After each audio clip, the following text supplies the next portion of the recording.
What you know about me? Seen it all, heard it all. Oh, what you know about me? I done it all, just want it all.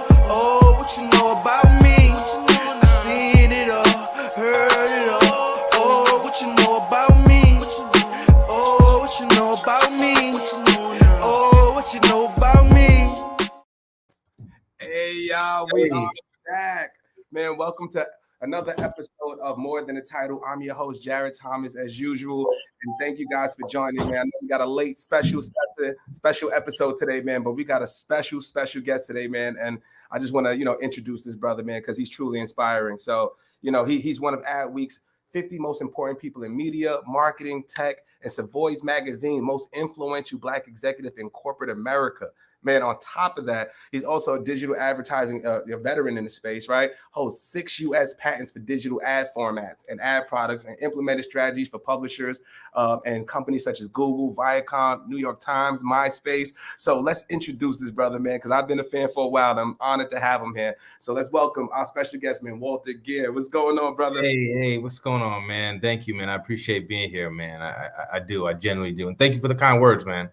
No, man, you a bad brother, man. Like, for real, man. I've been on my journey on LinkedIn has been for 2 years, and I'm gonna keep it real with you, man, because I've now I got the opportunity to chat with you. Like, you're one of the people that I just see and is like, yo, man, you are doing it. Just everything you do and what you represent.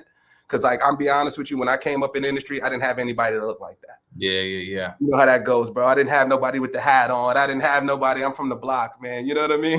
Like, and I got the industry. Yeah, I get it, man. I mean, I felt the same way, man, when we came up, and the few that were there, unfortunately, don't pick up. You know what I'm saying? Don't pick up. So I've just tried to make it a point, man, to just when people reach out, do my best at least to respond to people, man, and help provide opportunities for people, man. It costs me nothing to make a referral or give 10, 15, 20, 30 minutes of advice, man. It's important for all of us to do. That's love, brother. That's love, man. So I would love to, obviously, for everybody listening, if it's your first time, the whole premise of this show is to really I was tired of the old marketing podcast, and I know you see them all. It's just like, hey, we're talking about SEO, and this is the expert, and like, that's cool, man. That's helpful. But I think there's more lessons and more valuable lessons in the journeys, right? Like, I've heard from CEOs that slept in their cars for 6 months, man. How did you overcome that and do it? Those are the real stories that I want to hear, brother. So if you want to, man, let's start at the top, brother. I would love to know how you got into the industry, man. Yeah, I mean, so it's funny. So I kind of stumbled into the industry. I actually, and I say this all the time, like I lied, man, to get in, right? So my dad was an engineer for years at GE and Duracell, and he had said to me, yo, like, you should get in this web design stuff. And I was like, man, I barely have a fucking email address. And real talk. And next thing you know, he's like, yo, I got you an interview at this place called Transworld Entertainment. And Transworld Entertainment is the largest music distributor in the world at the time. So go figure where they are now, right? Yeah. And yeah, man, I went in this interview and they were like, do you know HTML? I was like, yep. Do you know JavaScript? Yep. Do you know Photoshop? Yep. They're like, can you start in 2 weeks? I was like, can you give me 3? And I went to the library and I literally studied in the library and then continued to work on the job.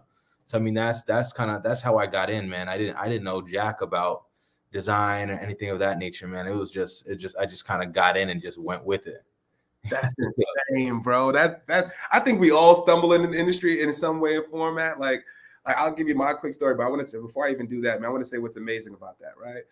It's the mindset. Yeah. And I'm actually doing a TED talk on this, bro, like next year for the Bronx. Okay. How to shift your mindset, bro. And like the fact that you said, yo, I don't know what I'm doing with this, but guess what? How bad do I want it? I'm going to go to the library. I'm going to pick this book up. I'm going to go through chapter 1. And JavaScript is not, for those who don't know, is not the most sexiest topic. It's very technical. And if you don't know what you're doing, you researching on top of researching and doing some more research, fam. Yeah. It's a lot. It's a lot.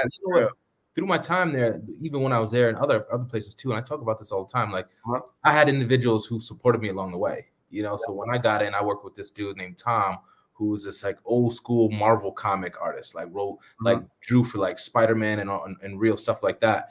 And this dude like took me under his wing and he was like, don't worry, I got you. Yeah, I'll teach you. Just run over. So I sat in the queue right next to him, and he would just continuously like jump over, help me with stuff, boom. And he knew I didn't know what I was doing, but he just helped me kind of, straighten it out and figure it out. So I'm definitely fortunate. That's real, man. Shout out to Tom, man, because he could have went another way. So shout out to that, bro. Yeah, man. So like, man, so what? So so I get it. So you went from the digital experience stuff. So you went from like the front end, website stuff. Where did you get where did you get your passion for creative? I mean, that's an interesting question, man. I mean, probably early on, right? Because when I went to the New York Times, I was literally their first rich media hire, right? Wow. So they were like, "Yo, like we just need to figure out how we use Flash and like what these floating ads do and expandable banners are and whatnot." And when I got in there, it just gave me the ability to just think big. And I think when we go back to like 99, 2000 and .com, it's kind of like Web 3.0 today, right? Which is like everyone's just trying to scramble and figure it out and shooting 150 different directions. And when I was there, I was fortunate enough to be there at a time where like innovating was easier because it was like, how much shit can you put on this screen, right? And at the time, it was about just being intrusive as shit. So we built like one of the first Peel. You remember Peel ads? It's one that looks like of course, yeah. Like, I launched that over there. But probably the most impactful thing, one of the more impactful things in my career while I was there, I worked on a team where we invented sequential messaging. So anybody knows what sequential messaging is. That is, you go to a site to go look for, let's say, a pair of shoes. You go to Instagram, someplace else, and those shoes follow you everywhere you go, right? So I was part of the team that invented that. And really kind of that, going from there, I kept moving to companies where I could do the same thing. Companies that allow me to just think big and think out of the box. So, I spent some time at Viacom, and that was dope because their whole thing was like, yo, we just need you to drive incremental revenue, through our sales team. And for me, that was like, all right, cool. I'm going to lean heavily into innovation. But then thinking with the approach that like, as we innovate, brands want to always be the first ones to market with shit. But at the same time, then it's like, oh, it's going to cost me a lot because it's inventive. I got to learn something new. It's going to take a long time to build. So what we did was we built out the first biometric usability lab in the space, right? And what we essentially did was allow me to understand the emotional state of an individual when they engaged and interacted in real time. So I could tell you what works based off color, call to action, speed of animation, position on page, the whole 9 yards. And we were doing this by pulling heart rate, pupil dilation, arousal, which is sweat in the palms, eye tracking, facial expressions, whether you're leaning forward or backwards. So I could essentially create the perfect ad, bring it to market, and sell stuff that we were selling for like $300,000 for like $6 to $7 million, right? Yo, so it was. Yeah, man, it was. Kidding, bro. That's insane. I come from the display advertising space. So let me get it back. So you create. First of all, how do you? I got a lot of questions, bro. Yeah. Number one, as a Black professional, what advice would you give to other Black professionals to get executive leadership buy-in to think big and be creative? Yeah, that's a good one, man. I think that starts with the environment you choose to work in, because there's places out there like, look, like I get brands like Microsoft and Facebook and all that, but those big companies also, it's harder to innovate unless you're at the top, right? It's harder to drive influence. So, I was fortunate that even some of the larger companies I was at, like Viacom and MySpace and whatnot, like I was in positions where they were trying to grow revenue like badly. And we're almost willing to do whatever it took. Like when we went to MySpace, like my whole leadership team from Viacom went over to MySpace. They took me with them, and with the intent that like within a year's time, we're going to flip this shit and move on. And when we moved over there, like the users, like Facebook was popping, MySpace was just tanking. And they were like, yo, we need to turn revenue around. Well, how are you supposed to turn revenue around when all your users are falling off of a cliff? You go out to a brand, you try to sell, at the time, like homepage takeovers or even any reach across your site, and it's all dropping. So that meant prices were dropping on shit that they're selling. So I came in, and I came with the big ideas and the big creative executions. And again, taking homepage takeovers from like $300,000 a day to $1 million a day. So users were going like this and revenue was going like this to lead to the sale. So I was constantly in places where like they needed to drive money, and they were almost like welcoming it because they were like, yo, we got to figure it out or it's just going to hit the fan here. So for me, that was kind of, I was fortunate to be at a place like that. But there are other places out there that are most certainly innovating, right? In AR and VR. It's about kind of choosing the right place for you, because it's real easy to go someplace and get empty promises and get stuck doing, low-hanging fruit shit, which entail, like for a creative, that hurts your career, man, because that hurts your portfolio. Yeah. And it hurts your passion. Yeah. Right. You can't be creative if you're not passionate about what you're doing, right? And not what you love. So like I totally get that, brother. And let's get back to the biometric. Bro, I came from the way you just went off on me. That was real, bro. Because I come from that space. And a big thing for me is understanding all those things. Like, what are those behaviors, right? What's that qualitative research to know how these users are going to behave? So you actually did that and was able to predict that in real time, bro. Can you break that down for us for people who don't necessarily come from that space, but we all been to a site. We went to Foot Locker, clicked on the Jordans, and then you go to another site, it's on World Star and all that. So you kind of did retargeting. Yeah. So between like retargeting and what you created. Yeah. So with this usability lab, I mean, you got to think for a second. It looks like someone's in the middle of an ICU, right? So they're hooked up with all this stuff, shit on their head, things on their hands, and everything like that to measure sweat, blood pressure, like all that, right? And dilation from the cameras from the laptops. And what we're doing essentially is this. So I will create like whatever unit solution, whatever. Here's a great example. Do you know Skippable Pre-Roll, right? Yeah. All right. For the folks watching that don't know, Skippable Pre-Rolls, 5, 4, 3, 2, 1, skip, and you could skip the ad. Now I invented and patented that, right? So when I came up with that solution, the first iteration of that was actually called Port-to-Pass, right? So what it was doing is innovating, building all these new units, right? And then Port-to-Pass is one. So Port-to-Pass, essentially, the way that first Skippable Pre-Roll was you get a 30-second spot, and this one was Pepsi. 30-second spot for Pepsi, and the lower left-hand corner, you get a little bottle of Pepsi, and it says Port-to-Pass. This is why I call it Port-to-Pass. You scroll your mouse over that, and then you turn your mouse into the bottle. The bottle turned upside down, and it starts filling up the video screen with Pepsi. That fill up was 5 seconds, like your 5 second, right? 5, 4, 3, 2, 1. 5 seconds fills up, boom, and then you get a voiceover that says, "This skip was powered to you by Pepsi," and you go into the content that you wanted, right? So that was the first iteration of Skippable Pre-Roll. But when we ran that, I basically brought that into the usability lab. Now, when I brought this into this lab, we're looking for a whole bunch of different stuff that we can see against a timeline. So if you look at all these screens and you see the timeline of the animation, okay, bottle does this, bottle goes here, right? You're 5 seconds in, whatever. And then we're looking at what is this user looking at the time. So we use heat maps, and then we see where the mouse is going. And then we study the facial expressions. Are they starting to get excited when it turns in the bottle? Then it starts filling up the screen. Are they do they look frustrated? And then we do pupil dilation, right? And then we do arousal, which is like sweat in the palms, right? And so when you're looking at this all on a timeline, you could say about 5 seconds in after they actually interacted with it, there is an element of surprise, and then the heart rate raised, and then we saw them smile, right? And then we saw that. So like you're able to look at a timeline and see all these different emotions and pick different points in that creative where it was actually effective and drove the best engagement.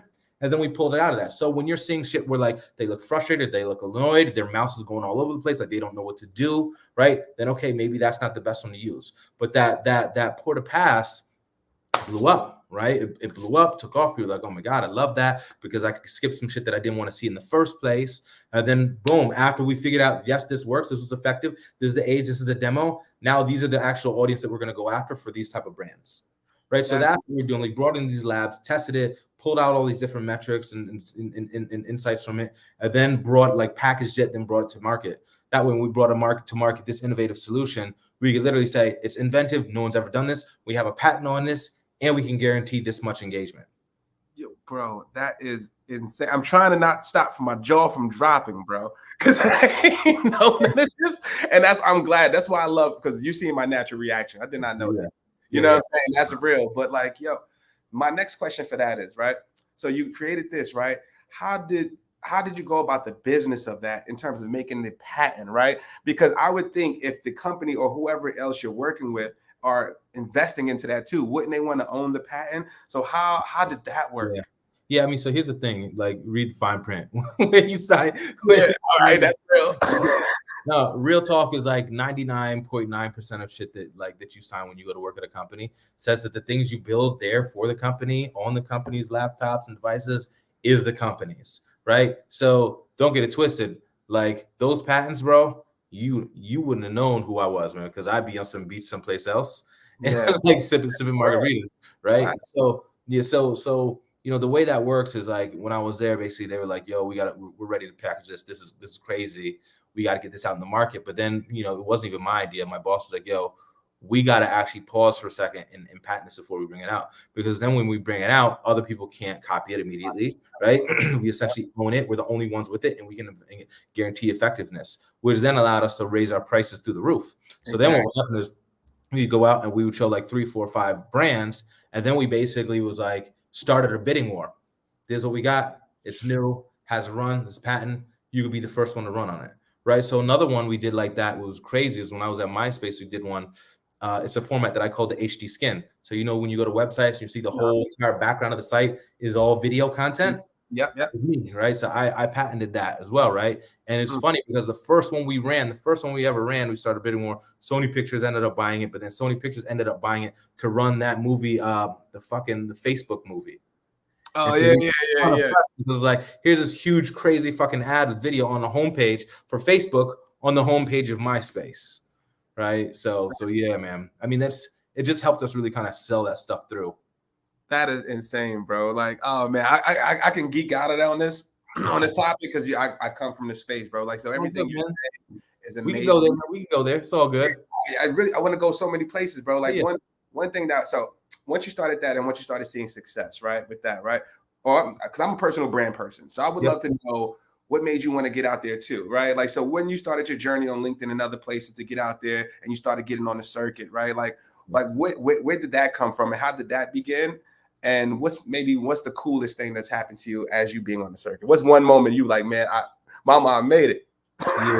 Yeah. It's like it was about 4 years ago when I worked at this other tech company, I had this white dude who was just incredible, man. And he was my ghostwriter, right? So I can't write for shit. I'm not a copywriter. But he was ghostwriting stuff and James, and we decided to write this piece together. My CMO is this white woman was like, you got to put this piece out. And what the piece was basically, I called it the Black quarterback effect in advertising, right? In short, essentially the fact that, Black executive creatives today are treated the same way Black quarterbacks in the 70s and early 80s were, which was like, nah, they're not smart enough to run the team. Because like creative director runs the fucking show. He's a quarterback. So it's like, no, they're not smart enough to run the show. We don't want them out here running, calling the shots and calling the plays. Let them go run the pass over here. Let them go run and jump. Let them go take the ball and sprint that way, right? So, I did this whole article about that, and I was really nervous about putting it out. And they both were like, no, like this has to, you got to put this out. So we put that out in a publisher called GeoMarketer.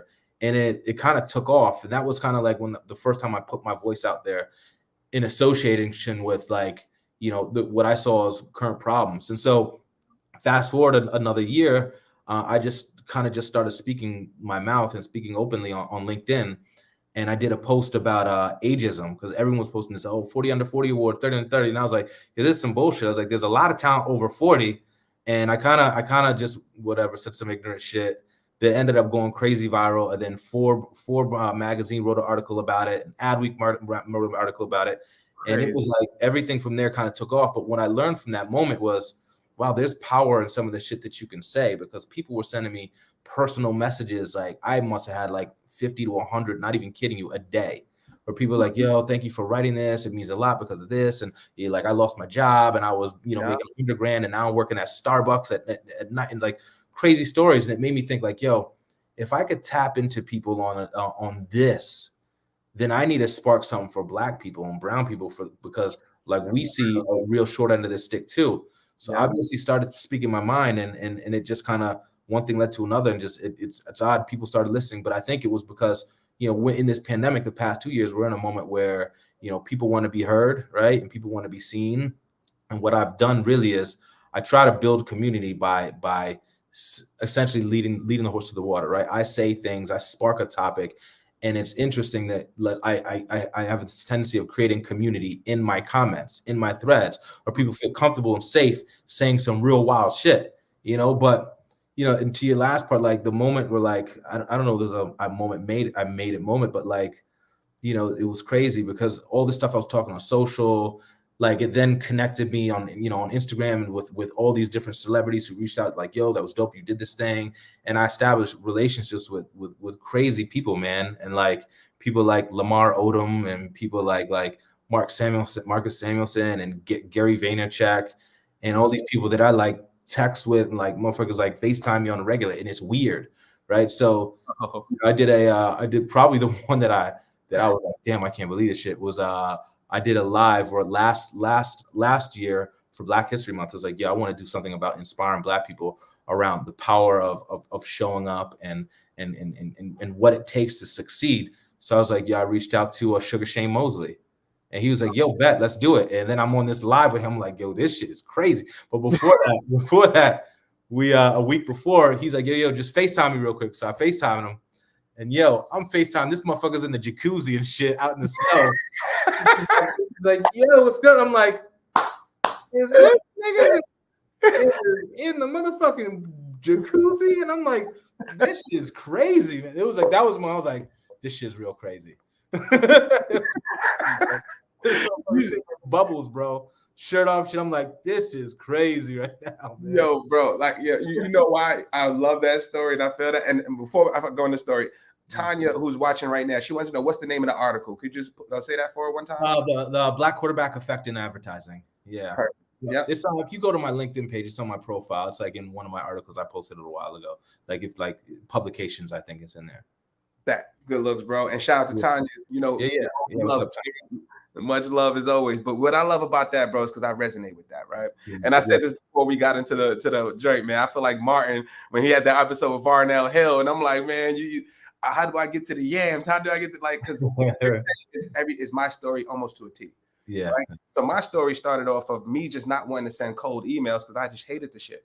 Yeah. You know what I'm saying? Like I'm sending 1,000 cold emails to people that I don't know. And I feel like that wasn't effective. And I felt like I had a story to tell. And I felt like there was a story in my losses, which is why I created the podcast. Yeah. So what really worked for me was when I was like, yo, it wasn't the SEO content. It wasn't none of that. But when I was like, yo, I was just 22 years old. I was in Starbucks in La Penguin City. I worked at Dallas BBQ, smelling like ribs. You know, my bros, I'm sitting there serving my bros. Like I was on that time.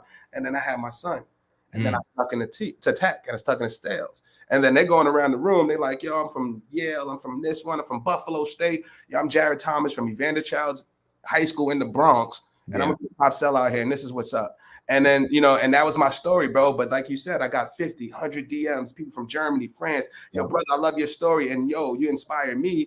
And then it made me want to be authentic. And then I'm like, yo, this is how I can do it. And then I started the podcast and I spoke to this how I feel like speaking with you, bro. Or when I speak to the CEO of Revolt, shout out to the brother Detavio. Yep. He spoke on my podcast the day he got promoted to CEO. That's what's up. Like he could have curved me. Like, yo, bro, I was like, why am I talking to some agency in New York, some SEO shit? I don't even need SEO. You know what I'm saying? I don't even know who you are, family, if I'm being real.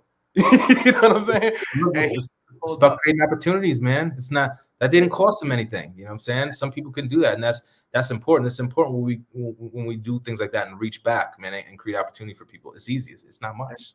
But even further than that, what it does for somebody like myself, and then it gives somebody else. So if I get there, I'm showing love, and I'm bringing people up, and I'm showing them it's cool. I got people in the Bronx that from the block. My dudes from the block are like, yo, bro, like, mama, you made it, bro. Like, you know what I mean? I go to the block, I'm that guy. You know what I'm saying? And that's love. And I'm trying to show my brothers is a different way, man, because we can do this shit. We can do anything. And so when you say that and to see what you've been able to accomplish, bro, just let you know that shit don't go unnoticed. I appreciate that, man. I appreciate it. Yo, Wakefield, man. Wakefield right here, man. 241st, bro. Oh, word? What's that? Wakefield. Man. Straight up 241st. You're on the 2 side. Yeah. Man. Neary, man. Right off, Edson, man. Right off Neary. So, yeah, bro. Come on. I went to Evander. Almost went to Mount St. Michael. My grandma still live on Derima. Okay, yeah, he's right around the corner, man. Yeah, man. Yeah, I'm on the 6th line, Parkchester. That's what's up. Yeah, man. So that's crazy, and everybody's listening, y'all. This is our first time. This is love right there. That's real. You know what I mean? But as far as like, so where do you see your like what are some things that you get excited about right now? Because bro, like to be honest with you, man, your career story and your journey is just incredible, man. And it's like at your mode, bro. If I was you right now, I'm stressed out, you know what I'm saying? I'm that guy and all that, but you don't come off as that, right? Like, so like, where do you see yourself, man? Where is the growth for you at this point, man? And what do you get excited about? Yeah, honestly, man, it's been a ride, bro. The past few years, I've been in this space for 22 years and it feels like it's going so fast. But, you know, I always, throughout my whole career, I was always like, yeah, I just want to be a chief officer. I want to be a chief creative officer. And then later in my career, I was like, nah, fuck a CCO. Like I want to be a chief experience design officer because, you know, there's a significant difference between the two, right? And I look at, well, no hate to anybody who's a CCO. I think there's a lot of way smarter people out there than myself that do those roles. But on many of them, there's this emphasis on film, right? And it's like winning is getting my shit on a Super Bowl ad. And for me, I'm like, that's not it, right? Because we live in a space now where everything is digital. And when we look at experience design, these are individuals who are focused primarily on understanding the entire digital landscape and really figuring out the right moment to reach an individual the right way in a way that matters, right? So experienced design, officers are really thinking about the future, right, and what's coming, and utilizing things like Alexa and AI and all this kind of stuff. So I always thought I wanted to get there, and just last week I was promoted to chief experience design officer, which is like, Oh, that congrats, bro. yeah, thank you, bro. And there's like, I think there's only like 3 or 4 other Black C-suite executives, creative executives in the U.S. in a major holding agency, which is fucked up. The role I was in before as executive creative director, there was only 10 of us. So, I got here and I'm kind of like, well, this like I don't know. Like, I don't know what's next. For me, though, what's more important is like, because you get towards the end of your career, you get to a point of, man, like, success in advertising is measured by the shit that you have, the car that you drive, fucking how much money you make, your title, where you live. And you get to a point like, like we all have that grandparent, right? There's like, oh, she's going to say, just want to warn you before you go in here. She might say some crazy shit, right? Because she doesn't give a damn anymore because she lived life. And I kind of feel like I've gotten to this point, man, where like, I really don't give a shit, right? And when I say that, give a shit in terms of like saying the shit that I want, saying the shit that I mean, and the way I feel. And for me, success is defined by how much opportunity I can create for other Black people, right? So it is, how can I pave the way, or how can I reach back and create an opportunity? Because I'm like, I don't want to be a CEO. I don't need to be a CEO. So like, this is my last stop. Like, I've gotten here, right, at the top of my mountain, so to speak, right? So for me, it's, what I can leave behind, because quite frankly, like when I die, like this shit is like money, cars, all this shit is gone, right? But the things that will be left behind is the people who I've helped create opportunity for, who would then pass that on to other people. And it's not even passing on to other people. It's like making direct impact to someone's family. That's real, bro. And that's when I'm gonna keep it real with you, bro. That's what inspires me at this point. Yeah. And that's what inspired me to be myself, man. Because I done lost being the other way. Yeah. I done code switch and I did all that, bro. I had a phone voice. I had all that, man. Like, it was real. You know what it is, man. And like a young lady who was on, she was a CEO, man. Shout out to Christina. She said something yesterday. I mean, other Monday when I had her on. She said, when you're being authentic, it gives other people permission to be authentic, right? And when that happens, bro, like, I'm on that same way. So people are like, how are you able to be so authentic? Like, how are you so confident? Because I don't give a shit. And you said it. You said it, bro. I don't give a shit. I don't care, because I done lost. I done hit rock bottom. The situations we've been in, from 241st, it's way realer out there. Yeah. It's way realer out there. You know what I mean? And what we deal with on a day-to-day basis, and being able to open up the doors for those brothers, right? There's a person right now, 241st, that might be listening to this right now, that is like, you know what I'm saying? And that's real, man. And that's what it's about. And that's what I care about. The sales, all that stuff is going to come. The money going to come if you're doing right by good people. Yeah, that's true, man. I mean, and here's the thing. Danielle Lee, she's a chief executive over at God, where does she go now? At Sony. I forgot which Universal. And she said something to me that one time, like a couple months ago. I was like, damn, that shit is mad true. And what she was saying is that Black people negotiate for money. White men negotiate for power. Right. And there's a significant difference when you start to break that down. Right. Because we often get caught in this like money shit. Like, I want this money. I get this money. I could go do this thing. But that power gets you opportunity, makes you decision maker in the room, which like the money comes. Right. So it's like focus on the job and getting the shit done and the shit that you want to do, and try to enjoy that and be in that moment. Like, all the money and all that shit comes at a point in time. But when you kind of think about it the other way around, you can just get your shit real crossed up and just head the wrong direction. Yeah, that's so real, bro. That's so real, man. And I've got a last question for you, bro. And I want to keep you. I know we've got the kids and the family, man, and I appreciate you, bro. Oh, good, man. I got time. If you want to go a little longer, I got time. Oh, yeah, and then I'm good too. Kids are sleeping. I'm ready, bro. But like, my question for you, bro, like, and this is a real one. This is straight from me. Yeah. So just telling you my story and from my background, bro, and what I'm trying to do, and what you're doing is what I try to inspire to be. Yeah. Like, so what advice would you give not only to myself, but for other young Black brothers and sisters that are trying to do the same as you and trying to follow that footstep? Like, what's the best advice you would give to us, bro? Yeah, I think number one is no code switching, man, because people don't understand how difficult it is to code switch, right? And I don't think a lot of white people actually really understand how difficult it is. It's really fucking exhausting, because it's like, your job is like 70% of your life. Right. And like literally your day to day. And for 70% of the time every week, you're showing up and putting on an act. And so I could say that, it's funny. If you look at my Instagram account, if you scroll through my shit, you could see it literally as clear as day when that stopped. Because you could see my photos from like wingtip shoes and khakis and shit to like Jordans and fucking hoodies, right? Yeah. And it was like when I did that, and that was when I was at Viacom, when I cut that out and started showing up as me, bro, like patents, all that shit, it was like 1 year cut, and then my fucking career just took off, right? And so the one advice I get is like, you know, don't spend your time focusing on on being somebody you're not. Spend your time focused on getting the shit done at work and being who you are, right? Because when you show up as your natural self, you'll be able to exert yourself in a way that just matters, right? You can build and create things because you're not limiting yourself, right? But beyond that, as a creative, what I tell folks that I mentor a lot is that, and this goes for many other roles as well, there's power in knowing how to speak, pitch, and tell a story. Right? Those are all three different things. So I tell people who are on the come up, like, yo, you got to learn how to speak. You got to learn how to pitch. You got to learn how to tell a story. And when they said, well, how? I said, well, some of us have kids. If you don't, some of us have younger siblings or nieces and nephews. What I say is, how do you read your book to them? Right? You're overly animated. You raise your voice. You know when to drop your voice and get real quiet. That's the way you pitch, right? So when you pitch and you get in these rooms, like the more senior you get in your career, right? Like the less hands-on you're doing and the more inspiring people around you're doing. Like I might get into Photoshop for like 10 minutes a week, you know what I'm saying? Or Figma for like 3 minutes a week, right? And or Illustrator, and it's like I don't touch it, but my time is spent inspiring my team, right? Inspiring the clients and inspiring consumers to buy the shit that I'm actually coming up with, right? So learn how to tell a story, but when you in pitch and present, but when you tell a story now, like it's understanding how to reel someone in, right? It's like you know, I go from more of like a scare tactic point of view. Right. So I start with a problem. So the problem is boom, this, and then you come hit them with a real heavy stat.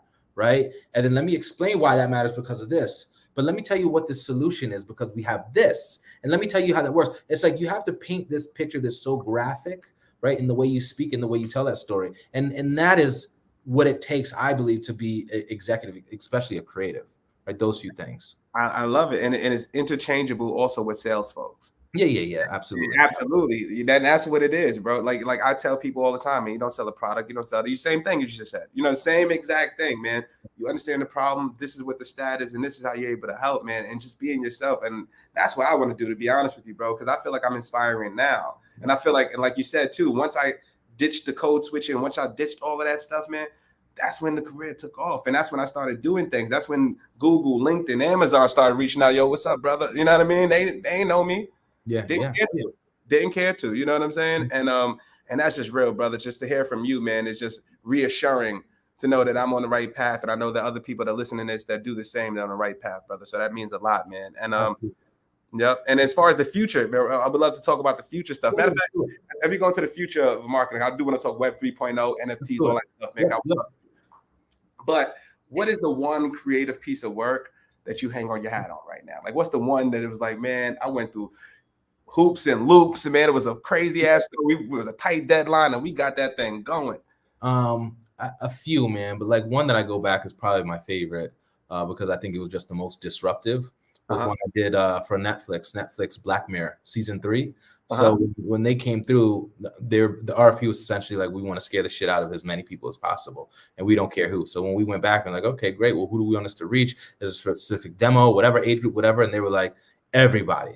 We're like, all right, cool. So the idea was a simple one. I was like, okay, well, Black Mirror, right, is all about, for anyone who watches it, Black Mirror is all about the use of the advancements in technology and basically how it's like destroyed humanity, and very real stuff because they really hit on technology that we're using on a daily basis today.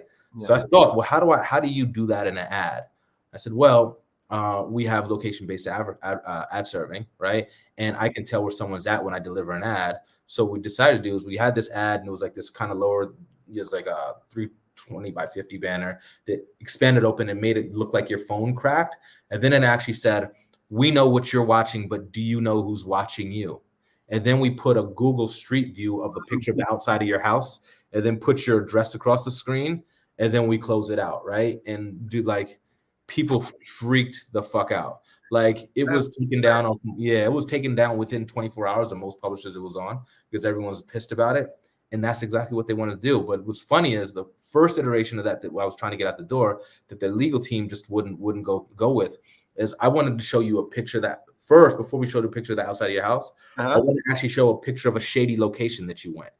So if we served this ad to whatever Joe Schmo, and we put in like, you know, Cindy's fucking strip joint, whatever, on whatever 30-something street first, and then showed your home address, that shit would like freak people. Like, could you imagine people like, oh my God, bro. but the legal team wouldn't go for that, man. So that was probably one that just I thought was just really exciting and cool. But I think my more recent work is that's insane. Probably the Black Madison Avenue project that I just launched about like 3 weeks ago. Yeah, saw that. Yeah, that was dope, because for anyone who hasn't seen it, you could check it out. It's still online now. It's a docu-series we put out. We basically got 7 out of the 10 Black ECDs in North America in a major holding agency to get together and do a 3-part series where we just went all in on like what was going on. I mean, like every person who was in that room who spoke from their heart and like put their jobs on the line with the shit that they said in these rooms. So it was powerful, man. And that series, man, took off, man. Like colleges added it to their curriculum as content that they need to see in the schools now. Duke University, University of North Carolina, St. John's, like for Howard University, Hampton University, like mad school. So that was real work in terms of like you know, trying to create a movement, so to speak.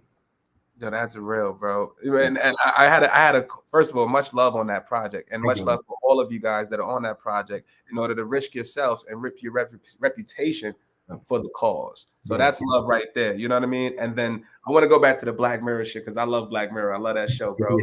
What is your creative process, bro? Like, so they give you the RFP, you win the RFP. What is your process in terms of like, man, I gotta get this, like, because that's creative as hell, man. Like, I love that idea. That shit would have scared the hell out of me, and I know PR took it and ran with it. Yeah, I gotta tell you. So Netflix doesn't like to give out any information about the data that they use on their consumers. You'll never see it anyplace. So I was getting interviewed by Adweek, and they saw it, and they were like, "Yeah, so you did this thing," and I didn't talk on it. They wrote it on the article anyways, and then within 24 hours of that article being posted, I had Netflix legal team on the phone with me, and it was like, it was bananas. So my creative process, man, it's, you know, I don't know that I have one, to be honest with you. I think what's most important is you have to surround yourself with people that are smarter than you and be okay with that. But a lot of people get their ego involved, and it's like they want to be the smartest person in the room. Absolutely not. Majority of the calls I get on, I'm on people who know way more than me, right? And I'm okay with that, right? Because this is how we learn, this is how we build together. So part of it is getting that, you know, smart people in the room, but also people from completely different backgrounds in the room, right? People that understand ad tech, people that understand UX, people that understand UI, people that are strategists. You need to create a group of individuals that is not like one another, right? This is why, you know, so many Black and brown people, we get in these rooms and we get disruptive as fuck with ideas and what we're able to bring to the table, right? Because we're bringing a different background and a different way of thinking when we actually execute on these solutions. So there's that. But like me personally, man, like I'm just one of these people that like I just have to sit on something for a bit, and quite frankly, I work my best when I'm under pressure. So if I got like less than 24 hours on something, I could bust it out pretty well. But I can do that because most of my career I spent being inquisitive, right? And this is where I think you find, you know, good creatives. Good creatives are individuals who are always inquisitive and looking into things and understanding things. Now, I don't know as much as everybody else, but like I dig gadgets and like fucking Oculus Quest and all this shit, and I'm like looking at everything that everyone else is doing, because when you're able to see and have a large kind of purview of the land of what everyone's doing, it allows you to create a lot faster. So I know that there was no real answer there, but like I kind of just like wing it, to be honest with you, man. That's real, bro. And don't we all at some point, bro? Like, that's real. Like, you know what I mean? So I appreciate you even being open and honest about that. And like you said, the fact that attribute your success to everybody else that you have around you, and being saying, "Yeah, I'm not the smartest dude, but you know what? I'm here for a reason, and I can let my ego to the side if we win. I can't do that if we lose. If we win it, I don't care. But if we losing, then, you know, I got to step in and hold it down. But you know what I mean? But I respect that, bro. And you talked about the future. You talked about the future of web, bro. So like, I would love to know. So let's get into the web 3.0, because it intrigues the hell out of me. You know what I mean? Like, we're in the wild, wild west. For anybody right now that's listening and is not familiar with web 3.0, I'll give you a high level summary. And if I miss something, well, just let me know. But essentially, it's basically giving back to the creators, right? So basically user experience and all that stuff is going to be everything, right? So like back in the day where the metrics matter and things like that, community and user experience is going to be key to everything. We're removing cookies. So the way we track people's movements online is going to be sort of limited and all those things. And Web 3.0 is just basically a new frontier of the way brands, creators, and community really engage with each other. And am I off base? I feel like I missed something though, Walt. No, you're 100% right. You're 100% on. You're 100% on. Cool. Dead on. Cool. And so with that, right? So the way we do marketing, the way we do advertising, the way we consume content online is going to change dramatically, right? So with that being said, right, what are some things that you're looking at right now as you prepare for this new frontier? And what are some things that other people should be looking at? Yeah, I start these conversations always by saying that we're still a far ways off, right? Yeah, like we're definitely not close. I think we get people who get super hype over this shit, and then like you listen to a couple panels, you be like, "Oh, this shit is popping off in 2 months," right? It's like, nah, we got lots. Like, look, it was a year. It was the year of mobile for like 12 years. Okay. So, with that being said, man, like, I think what's interesting about it is the like ownership, right? And that's everything. It's ownership of who you are, ownership of the content, ownership of the shit that you put out there in the space. And I think that's powerful. I don't know that brands really know exactly what to do with it, because what we're seeing now is like, and when we get into like the whole like NFT shit, right? It's like, oh great, we're gonna drop a sneaker and then we're gonna allow people to buy an NFT for it. Like, okay, but like what else, right? I think what we're gonna do is we're gonna, as we get into moments like this where you allow people to innovate and there's no like structure, like great example, 99 2000, right? People were doing all kinds of takeovers, all different kinds of banner sizes and shit. And the IAB came in and was like, all right, we're gonna standardize all this shit. Here's our specs, everybody build around this. And now we're gonna allow brands to actually scale across everybody because they're doing it all this one way. I think we're gonna probably get to a moment like that at some point where they standardize different types of formats and or solutions, because right now it's just the Wild West. Now, when we start to get into this space, Web3, and then like, let's take a pivot over to like when we start to talk about the metaverse, because everyone's talking about the metaverse, right? Yeah. People don't get that, like when people talk about the metaverse, like everyone's first thought is this, right? Oh, metaverse, it's all here, but not realizing it's this too, right? The metaverse is like a space, and we have multiple portals and multiple ways into that space, right? And I think when I start to talk about the things that excite me as a whole within all of these conversations, to be honest with you, it's AR, right? It's AR because, we went from desktops and like, oh my God, you got a desktop, it's crazy. I can go online and do emails and look at shit in a fraction of a minute, right? Not seconds, but a fraction of a minute, right? And then what happened is, then we moved over and we got laptops. Like, holy shit, I can carry this thing and put it in my backpack and go wherever I want to go. I can go sit on the fucking yard and play on my laptop, right? And then we got mobile devices. It's like, oh shit, now I can leave my laptop in my bag and I can take my phone and walk around the mall, do whatever I want to do. And then what's going to happen is, oh shit, I have glasses. So now I'm still going to use my mobile device, but I'm going to leave my mobile device in my car, because when I walk out into a party or walk out into the mall, I'm going to wear it right here, right? And it's not going to be tethered. And then what's going to happen is in 10, 11 years from now, I say this all the time, 10, 11 years from now, right? You got this shit on film right now. 10, 11 years from now, the UI designer of today, which UI designers are fucking important with everything we do. UI designers of fucking 10 years from now are not going to be the same. They're going to be copywriters, because how we interact with brands and how we engage with brands is going to be entirely a two-way conversation, right? So I see some shit. AI allows me to identify an object or identify something in front of me, and then I speak back and forth. Would you like to make this purchase? Yes, I would. Which card would you like to use that on? My Bank of America. Okay, great. Would you like this to be delivered today, tomorrow? Tomorrow. Between what time? Boom, done. And I keep walking, right? That house is for sale. Oh, how much is that house? This house is so much. It's got this amount of bedrooms, this amount of space, this much square footage. Would you like to make an appointment? Yes, I would.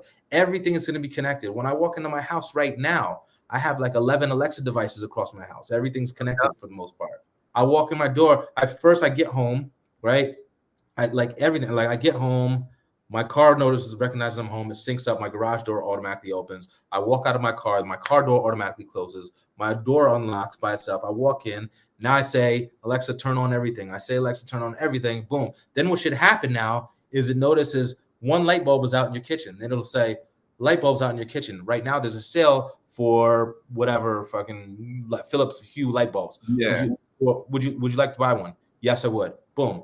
It's there the next day. Everything is about how we communicate and understand. Technology is going to allow us to identify things around us, know things that we get, know things that we like, make suggestions, and then we can conversate back and forth with them.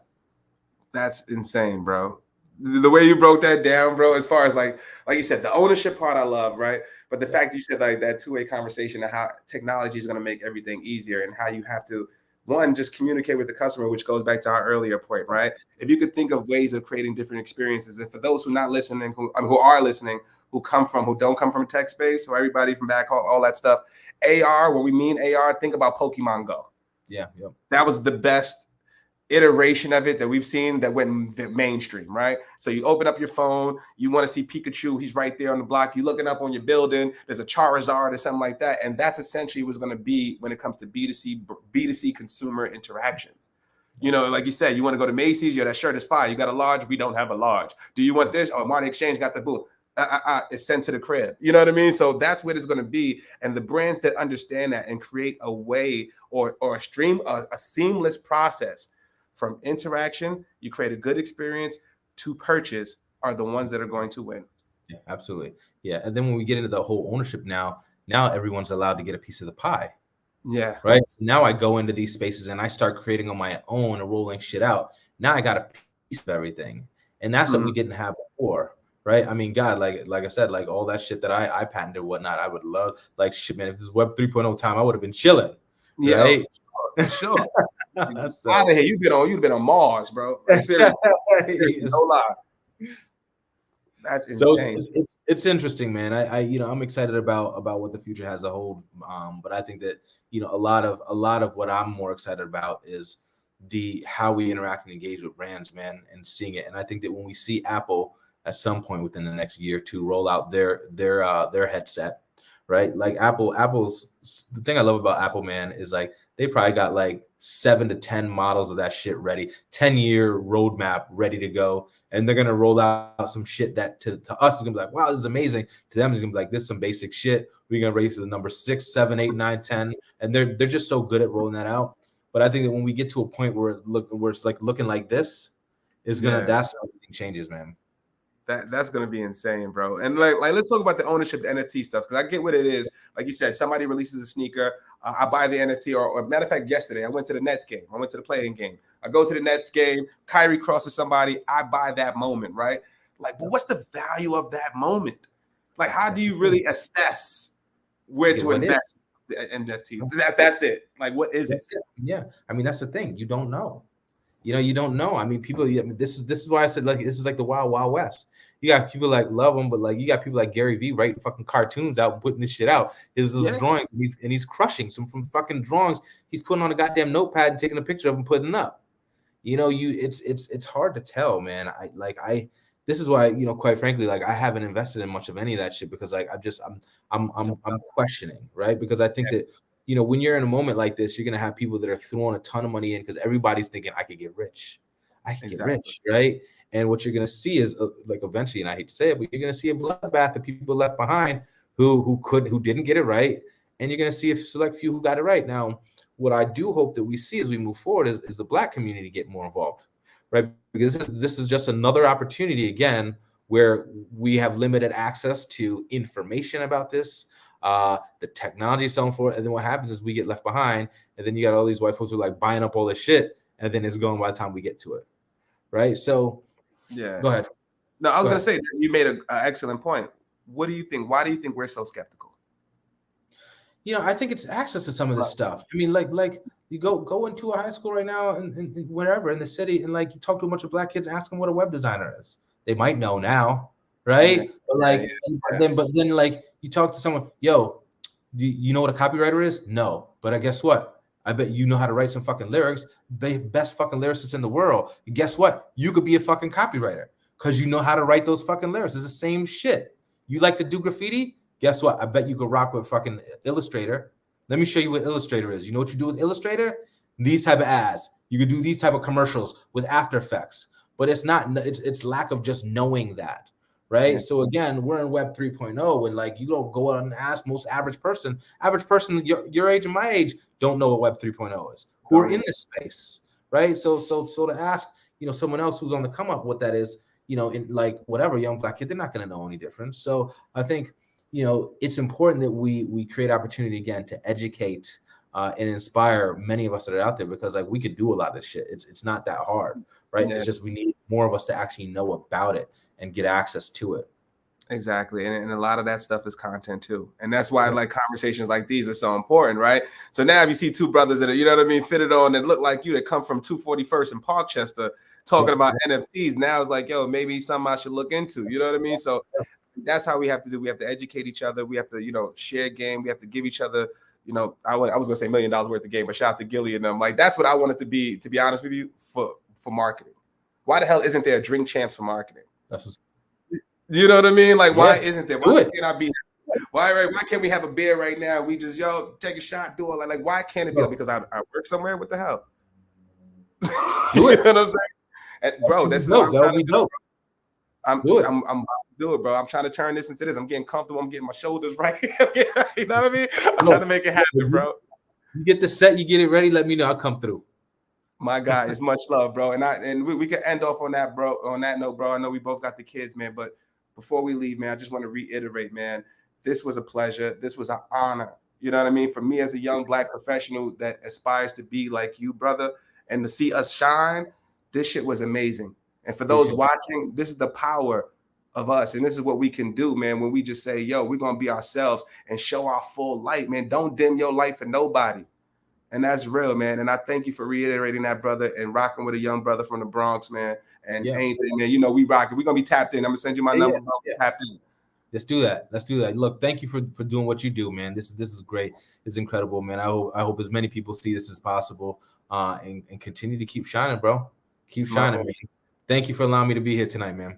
That means a lot, brother. Much love. And thank you for everybody who tuned in. Thank you for the comments, guys. We saw y'all. Much love. Next week, we got my boy, my brother, my big bro, man, Ken Gibbs, who runs the global social media for Spotify. You might know him too, Walt. He used to work at BET, VP of BET. Ken Gibbs? I don't, but I'll check him out. I'll watch. No, I'm gonna plug you. We need to be like this. So I'm gonna plug you, bro, and we're gonna make it happen. But for those who are watching, thank you again for tuning into More Than Entitled, and we'll see you guys next week. Much love again, bro. Yep. What you know about me? Seen it all, heard it all. Oh, what you know about me?